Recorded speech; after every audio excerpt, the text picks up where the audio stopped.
Welcome to my channel, my friend. Please subscribe my channel. Married to a hard-hearted. छतरी उठो little girl. शिवाय ने आर्या का हाथ पकड़ा तो फील किया कि छुई मुई सॉफ्ट सी और नाजुक सी है, जैसे अगर वह उसे कसकर पकड़ लेगा तो उसकी हड्डी टूट जाएगी। शिवाय ने आर्या का हाथ छोड़ दिया। शिवाय ने आर्या के हाथ की तरफ देखा तो हाथ पर उंगलियों के निशान बन गए थे। शिवाय ने मन ही मन खुद से कहा, अंडस को प्यार से पकड़ा तो छुई मुई की यह हालत है, कहीं गुस्से में पकड़ लिया तो हड्डी टूटकर हाथ में आ जाएगी।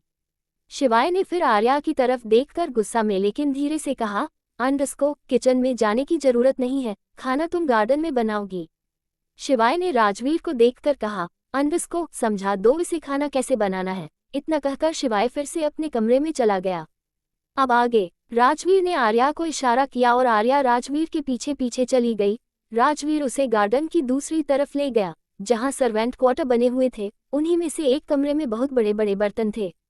राजवीर ने आर्या से कहा, अंडस को देखो इन्हीं बर्तनों में खाना बनाना है, इन्हें साफ कर लो और गार्डन में एक चूल्हा बना लो, उसी में तुम्हें 50 लोगों का खाना बनाना है। इस मिशन में टोटल 20 बॉडीगार्ड है और 30 नौकर। सबका खाना तुम्हें बनाना है, समझ गई? कोई तुम्हारी हेल्प नहीं करेगा और 3 घंटे में खाना बन जाना चाहिए, वरना तुम सर का गुस्सा नहीं जानती। सर अभी तुमसे बहुत प्यार से पेश आ रहे हैं।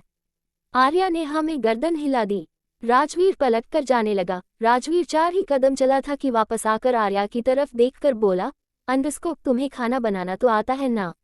आर्या ने राजवीर की तरफ एक नज़र देखा और ना में गर्दन हिला दी। राजवीर ने अपने फ़ोन से एक वीडियो निकाली और आर्या को दिखाते हुए कहा, अंडस को ये देखो, इस वीडियो में जैसे बोला है वैसे ही तुम खाना बना देना। आर्या ने 20-25 मिनट तक वीडियो देखी और तब तक राजवीर हाथ बांधे बिना किसी इमोशन के खड़ा रहा। राजवीर ने कहा, अंडस को समझ गई। आर्या ने फिर से हाँ में गर्दन हिला दी। राजवीर वहां से चला गया। आर्या ने बर्तनों को देखकर मन ही मन खुद से कहा, अंडस को आरू घर में 30 नौकर और 20 बॉडीगार्ड है, लेकिन खाना तुझे ही बनाना है, वह भी 50 लोगों का। चल लग जा काम पर। आर्या ने वह बड़े बड़े बर्तन जैसे तैसे खींचकर उठाकर सरकाकर गार्डन तक लेकर आई। सारे बर्तन गंदे थे। आरू ने वो सारे बर्तन साफ किए। बर्तन साफ करते हुए जो आर्या की हालत थी, उस हालत को देखकर किसी को भी आरू पर प्यार आ जाएगा। शिवाय रघुवंशी बालकनी में खड़ा हुआ आर्या को देख रहा था। आर्या को देखकर शिवाय के दिल में बिल्कुल भी तरस पैदा नहीं हुआ, बल्कि वह तो सोच रहा था कि यह छुई मुई टास्क कंप्लीट कैसे करेगी। आर्या ने सारे बर्तन साफ करके एक साइड में रखे और ईंट का चूल्हा बना दिया।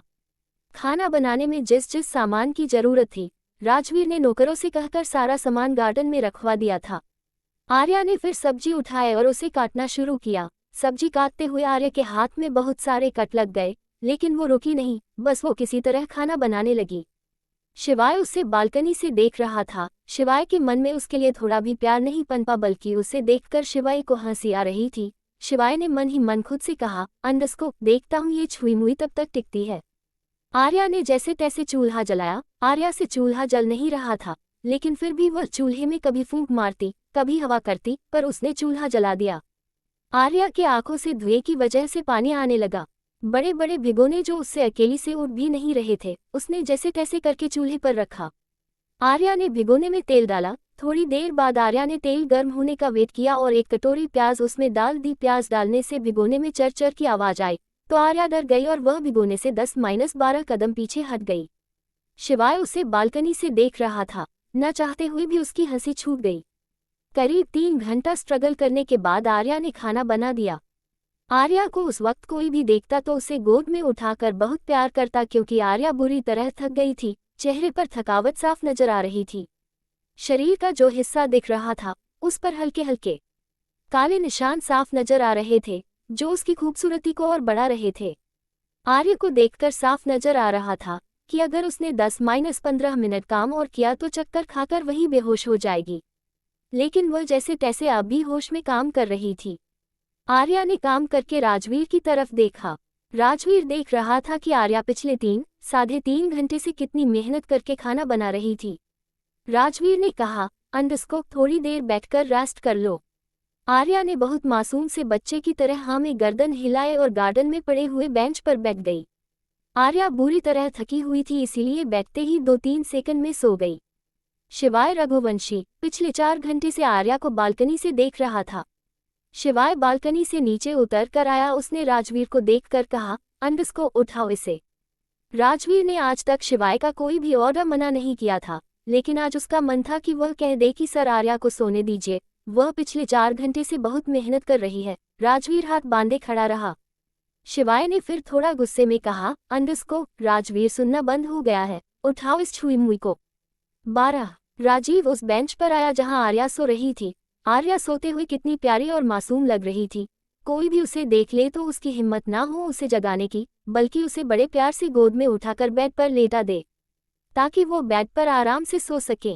राजवीर ने अपने मोबाइल में कुछ चेक किया और फिर हिम्मत करते हुए आर्या के पैरों पर हाथ लगाकर बोला, अंडरस्को। आर्या उठो, उठो आर्या, उठो, देखो सर तुम्हें बुला रहे हैं। लेकिन आर्या तो गधे घोड़े बेचकर सोई थी, वह उठी नहीं रही थी। राजवीर एक बार शिवाय को देखता और फिर उसे उठाने की कोशिश करता। राजवीर ने फिर कहा, अंडरस्को। लिटिल गर्ल उठो, लिटिल गर्ल उठो। लेकिन आर्या तो बहुत गहरी नींद में सो रही थी। शिवाय का गुस्सा बढ़ता जा रहा था। शिवाय ने कहा, अंडरस्को, अगर राजवीर तुम इसे इतनी प्यार से जगाओगे तो पूरी रात इसे जगा नहीं सकते। शिवाय आर्या के पास गया और उसकी बाजू पकड़कर उठाते हुए बोला, अंडरस्को, ए सुनो, उठो, जंग लड़कर नहीं आए हो जो इतना सो रही हो। आर्या ने बड़ी मुश्किल से आंखें खोली और पप्पी सा फेस बनाकर शिवाय को देखा, जैसे कह रही हो प्लीज सोने दीजिए।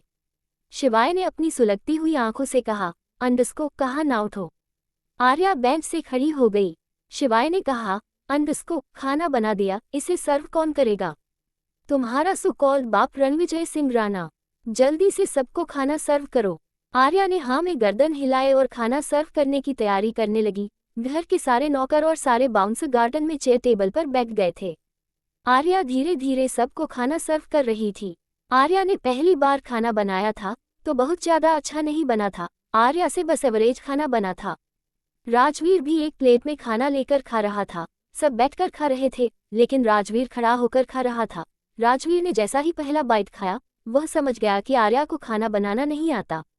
राजवीर ने बाउंसर को देखा तो सब मुंह बना बना कर खा रहे थे। राजवीर ने एक बार सारे नौकर और सारे बाउंसर को आंखें दिखाई तो सब चुपचाप खाना खाने। किसी भी बॉडीगार्ड या नौकर ने खाने में कोई कमी नहीं निकाली और सब बिना किसी शिकायत के खाना खा रहे थे। लेकिन 2 बॉडीगार्ड थे जिन्हें खाना बिल्कुल भी अच्छा नहीं लग रहा था, लेकिन उनकी नज़र बस आर्या पर ही थी। उन 2 बॉडीगार्ड में से एक ने कहा, अंडरस्को, लड़की नमक लेकर आओ, इसमें नमक कम है। राजवीर ने उसे सुलगती हुई आंखों से देखा, लेकिन उस बॉडीगार्ड ने राजवीर को इग्नोर कर दिया। आर्या नमक की डब्बी लेकर उस बॉडीगार्ड के पास गई। उस बॉडीगार्ड ने इशारों में कहा, अंडरस्को, इसमें डाल दो। आर्या हल्का हल्का नमक कटोरी में डालने लगी तो उस बॉडीगार्ड की नीयत खराब हो गई और उसने आर्या का हाथ पकड़ लिया। आर्या एकदम से डर गई। आर्या अपना हाथ छुड़ाना चाहती थी, लेकिन उस बॉडीगार्ड ने आर्या का हाथ नहीं छोड़ा। दूसरी बॉडीगार्ड ने कहा, अंडरस्को, छोड़ दे, सर ने राजवीर को वार्न किया है कि अगर कोई भी बॉडीगार्ड इस लड़की को आंख उठाकर देखेगा तो उसकी आंखें निकाल देंगे, छोड़ दे इसे, रात को देखेंगे। उस बॉडीगार्ड ने आर्या का हाथ छोड़ दिया। Thank you from watching. Welcome to my channel my friend. Please subscribe my channel married to a hard hearted. 4 तुम्हारी एज के हिसाब से मैं तुमसे कुछ ज्यादा बड़ा हूँ। किसी भी बॉडीगार्ड या नौकर ने खाने में कोई कमी नहीं निकाली और सब बिना किसी शिकायत के खाना खा रहे थे। लेकिन 2 बॉडीगार्ड थे जिन्हें खाना बिल्कुल भी अच्छा नहीं लग रहा था, पर उनकी नज़र बस आर्या पर ही थी। उन 2 बॉडीगार्ड में से एक ने कहा, अंडरस्को, लड़की नमक लेकर आओ, इसमें नमक कम है। राजवीर ने उसे सुलगती हुई आंखों से देखा, लेकिन उस बॉडीगार्ड ने राजवीर को इग्नोर कर दिया। आर्या नमक की डब्बी लेकर उस बॉडीगार्ड के पास गई। उस बॉडीगार्ड ने इशारों में कहा, अंडरस्को, इसमें डाल दो। आर्या हल्का हल्का नमक कटोरी में डालने लगी तो उस बॉडीगार्ड की नीयत खराब हो गई और उसने आर्या का हाथ पकड़ लिया। आर्या एकदम से डर गई। आर्या अपना हाथ छुड़ाना चाहती थी, लेकिन उस बॉडीगार्ड ने आर्या का हाथ नहीं छोड़ा।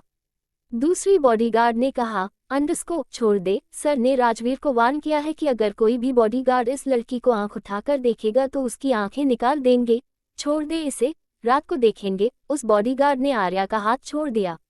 अब आगे। आर्या का हाथ जब बॉडीगार्ड ने पकड़ा तो राजवीर ने नहीं देखा, क्योंकि राजवीर का फोन वाइब्रेट हो रहा था। वह अपना फोन लेकर गार्डन की दूसरी साइड चला गया। सबको खाना सर्व करने के बाद आर्या साइड में खड़ी हो गई। शिवाय, जो किसी से फोन पर बातें करते हुए गार्डन में चक्कर लगा रहा था, फोन कट करने के बाद उसकी नज़र आर्या पर गई। शिवाय आर्या के सामने आकर खड़ा हो गया। शिवाय आर्या को गुस्से से देख रहा था। आर्या ने एक नज़र शिवाय को देखा, फिर चुपचाप नज़र झुकाकर खड़ी रही। शिवाय ने आर्या को देखकर कहा, अंडस्को अब मुझे भी सर्व कर दो, मैं अपने कमरे में जा रहा हूँ, खाना वही ले आना। आर्या ने हाँ में गर्दन हिलाए और एक प्लेट ली और उसमें खाना सर्व कर दिया। आर्या जैसे ही मेंशन के अंदर जाने लगी, राजवीर ने उसे रोकते हुए कहा, लिटिल गर्ल रुको, मेरे पास आओ। आर्या खाने की प्लेट लेकर राजवीर के पास चली गई। राजवीर ने सब्जी में थोड़ा सा नमक ऐड किया, रायता में थोड़ी प्याज काट कर डाली, सलाद में थोड़ा नींबू निचोड़ दिया। राजवीर ने फिर बिना किसी इमोशंस के कहा, लिटिल गर्ल अब जाओ। आर्या ने हाँ में गर्दन हिला दी और मेंशन के अंदर चली। आर्या को नहीं पता था शिवाय रघुवंशी का कमरा कौन सा है। मेंशन बहुत बड़ा था। आर्या हॉल में खड़ी होकर बस मेंशन को ही देख रही थी। राजपूत हवेली से 5 गुना बड़ा था रघुवंशी मेंशन। आर्या मन ही मन सोच रही थी कि शिवाय रघुवंशी का कमरा कौन सा होगा।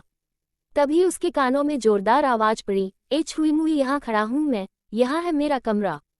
आर्या ने फिर से पूरे मेंशन में नजर घुमाई तो उसे लेफ्ट साइड में ऊपर की तरफ शिवाय रघुवंशी दिखाई दिया। आर्या ने सीढ़ियां ढूंढने लगी। उसे तो हॉल में कहीं भी सीढ़ियां नजर नहीं आ रही थी। शिवाय ने ऊपर से कहा, सीढ़ियां बैक साइड में है, यहाँ लिफ्ट है, वह देखो उस तरफ, लिफ्ट में जाओ और फर्स्ट फ्लोर का बटन प्रेस करो। आर्या ने हाँ में गर्दन हिलाए और प्लेट लेकर लिफ्ट की तरफ चली गई। आर्या ने लिफ्ट में जाकर बटन प्रेस किया और शिवाय की कमरे की तरफ चली गई। आर्या ने जैसे ही शिवाय की कमरे में पैर रखा, उसकी नज़र कमरे में ही ठहर गई। कमरा बहुत बड़ा था, बहुत सुंदर, हर चीज़ तरीके से रखी हुई थी। पूरे कमरे में नेवी ब्लू और वाइट कलर के कॉम्बिनेशन से पेंट किया हुआ था, जो बहुत ही डिसेंट लुक दे रहा था। आर्या तो बहुत देर तक कमरा ही देखती रही। तभी उसके कानों में एक आवाज़ पड़ी, अगर मेरे कमरे को नज़र लगा दी हो तो मुझे खाना दे दो। 12। आर्या ने पलट कर देखा तो शिवाय रघुवंशी उसके पीछे ही खड़ा था।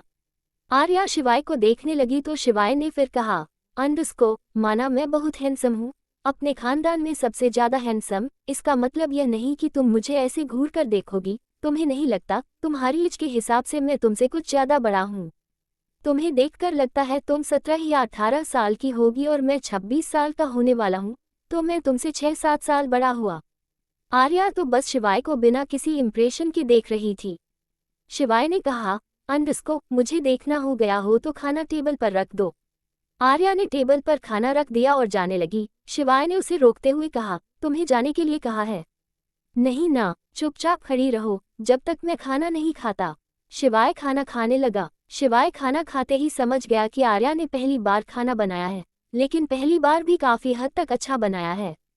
शिवाय खाना खाता रहा और आर्या चुपचाप उसके पास खड़ी रही। शिवाय ने आर्या को देखकर कहा, अंडस्को मेरे लिए पानी लेकर आओ। आर्या नीचे गई और शिवाय के लिए गार्डन में से पानी लेकर आई, क्योंकि उसे इतने बड़े मिशन में पता ही नहीं था किचन कहाँ है। आर्या ने पानी का गिलास शिवाय की तरफ बढ़ा दिया। शिवाय की नज़र आर्या की कलाई पर गई, जिस पर उंगलियों के निशान थे।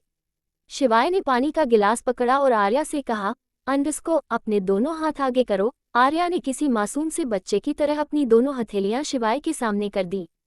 आर्या इस वक्त इतनी मासूम लग रही थी कि किसी को भी प्यार हो जाए, लेकिन यहाँ बात शिवाय की थी।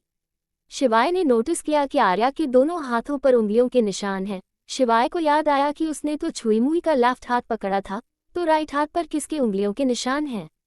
शिवाय ने मन ही मन गुस्से में खुद से कहा, अंडस्को इस मिशन में किसकी इतनी हिम्मत हो गई कि इस लड़की का हाथ पकड़ ले? शिवाय ने आर्या से कहा, जाओ यहाँ से, गार्डन को साफ करो। आर्या शिवाय की बात सुनकर चुपचाप गार्डन में आ गई। आर्या गार्डन को साफ करने लगी। बहुत सारे नौकर खाना खाकर जा चुके थे और कुछ बॉडीगार्ड भी जा चुके थे। जिन 2 बॉडीगार्ड ने आर्या का हाथ पकड़ा था, वह 2 बॉडीगार्ड गार्डन में ही खड़े थे, जो आर्या को काम करते हुए देख रहे थे और आपस में बात कर कर हंस रहे थे। शिवाय अपनी मौजूदगी से दोनों बॉडीगार्ड को देख रहा था और आर्या को भी। शिवाय ने एक नज़र राजवीर को देखा, जो आर्या के सामने ही हाथ बंधे खड़े थे, लेकिन उनकी नज़र आर्या पर नहीं थी।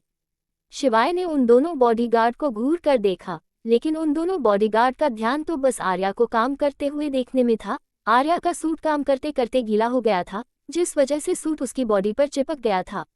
आर्या काम करती थक गई थी, लेकिन थकने के बाद भी उसकी खूबसूरती में कोई कमी नहीं आई। उसकी खूबसूरती और ज्यादा निखार कर आ रही थी। एक सेकंड के लिए तो शिवाय की नज़र भी आर्या पर ठहर गई। लेकिन अगली ही पल उसने अपने फोन से राजवीर को फोन किया और बोला उन दोनों बॉडीगार्ड को गोली मार दो। राजवीर ने एक सेकंड भी नहीं गंवाया और अपनी गन निकालकर उन दोनों बॉडीगार्ड के पैर पर शूट कर दिया।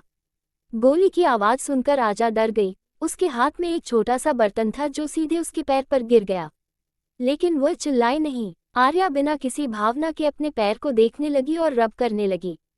शिवाय ने राजवीर को देखा और उसके चेहरे पर एक मुस्कान आ गई। शिवाय ने मन ही मन खुद से कहा, अंडस्को, यह अपनी अच्छे उसे बाज नहीं आएगा। शिवाय का फोन अब भी राजवीर के सुर से कनेक्ट था। शिवाय ने कहा, अंडस्को, मैंने ऐसी गोली मारने के लिए कहा था। राजवीर ने भी बिना किसी इमोशन के कहा, सर मैंने आपको ऑर्डर फॉलो किया है, दोनों को गोली मार दी। शिवाय ने फिर मुस्कुरा कर कहा, मैंने जान से मारने के लिए कहा था। राजवीर ने बिना किसी इमोशन के कहा, अंडस्को, सर आपने बस गोली चलाने के लिए कहा था। शिवाय ने मुस्कुरा कर फिर कहा, अंडस्को, राजवीर से कोई नहीं जीत सकता, तुम बातों में ही फंसा देते हो। खैर छोड़ो, दोनों बॉडीगार्ड को बढ़ाओ, मेंशन के बाहर फेंक दो, सबको बोल दो किसी ने भी इस लड़की को आंख मारकर भी देखा तो सबकी यही हालत होगी। रात के करीब 1 बजे आर्या का काम अभी तक खत्म नहीं हुआ। आर्या ने सारे बड़े बर्तन फिर से देखे, सारे बगीचे की सफाई की। सब अंदर जाकर सो चुके थे, लेकिन राजवीर अब भी गार्डन में आर्या को काम करते हुए देख रहे थे। Thank you from watching.